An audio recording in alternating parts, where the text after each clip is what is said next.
The Lord said to Moses, Chisel out 2 stone tablets like the first ones, and I will write on them the words that were on the first tablets which you broke.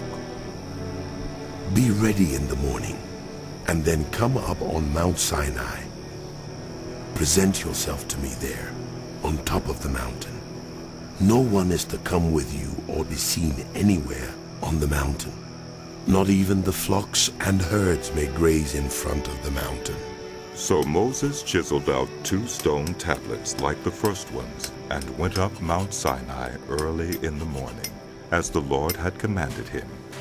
And he carried the 2 stone tablets in his hands. Then the Lord came down in the cloud, and stood there with him, and proclaimed his name, the Lord. And he passed in front of Moses, proclaiming, The Lord, the compassionate and gracious God, slow to anger, abounding in love and faithfulness, maintaining love to thousands, and forgiving wickedness, rebellion, and sin. Yet he does not leave the guilty unpunished. He punishes the children and their children for the sin of the parents to the 3rd and 4th generation. Moses bowed to the ground at once and worshipped. Lord, He said, if I have found favor in your eyes, then let the Lord go with us. Although this is a stiff-necked people, forgive our wickedness and our sin, and take us as your inheritance. Then the Lord said, I am making a covenant with you. Before all your people I will do wonders, never before done in any nation in all the world. The people you live among will see how awesome is the work that I, the Lord, will do for you. Obey what I command you today.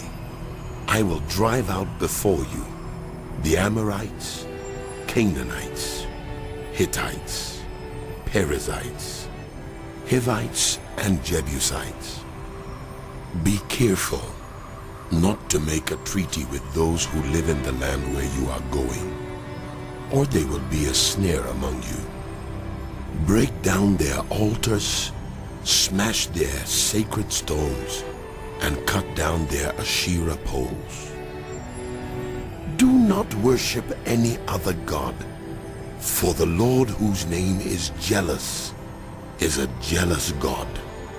Be careful not to make a treaty with those who live in the land, for when they prostitute themselves to their gods and sacrifice to them, they will invite you, and you will eat their sacrifices. And when you choose some of their daughters as wives for your sons, and those daughters prostitute themselves to their gods, they will lead your sons to do the same.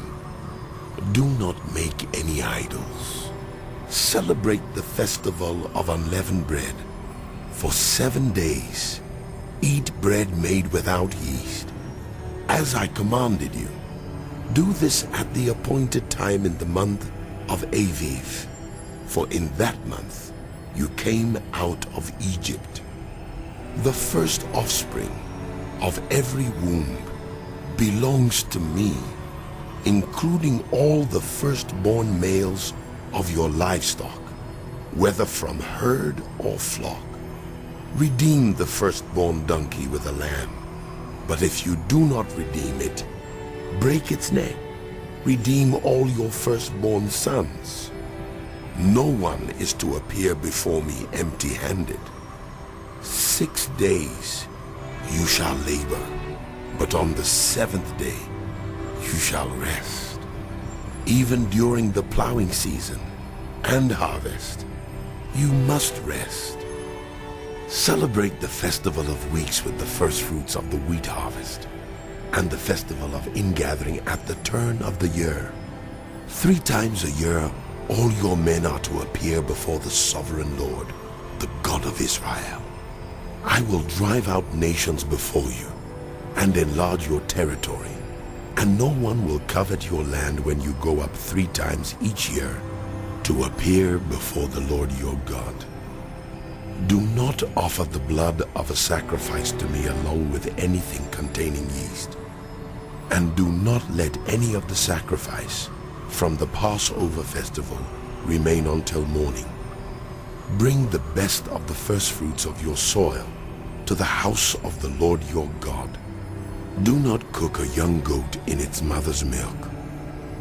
Then the Lord said to Moses, Write down these words, for in accordance with these words, I have made a covenant with you and with Israel. Moses was there with the Lord 40 days and 40 nights without eating bread or drinking water. And he wrote on the tablets the words of the covenant, the 10 Commandments. When Moses came down from Mount Sinai with the 2 tablets of the covenant law in his hands, he was not aware that his face was radiant because he had spoken with the Lord. When Aaron and all the Israelites saw Moses, his face was radiant, and they were afraid to come near him. But Moses called to them, so Aaron and all the leaders of the community came back to him, and he spoke to them. Afterward, all the Israelites came near him, and he gave them all the commands the Lord had given him on Mount Sinai. When Moses finished speaking to them, he put a veil over his face. But whenever he entered the Lord's presence to speak with him, he removed the veil until he came out.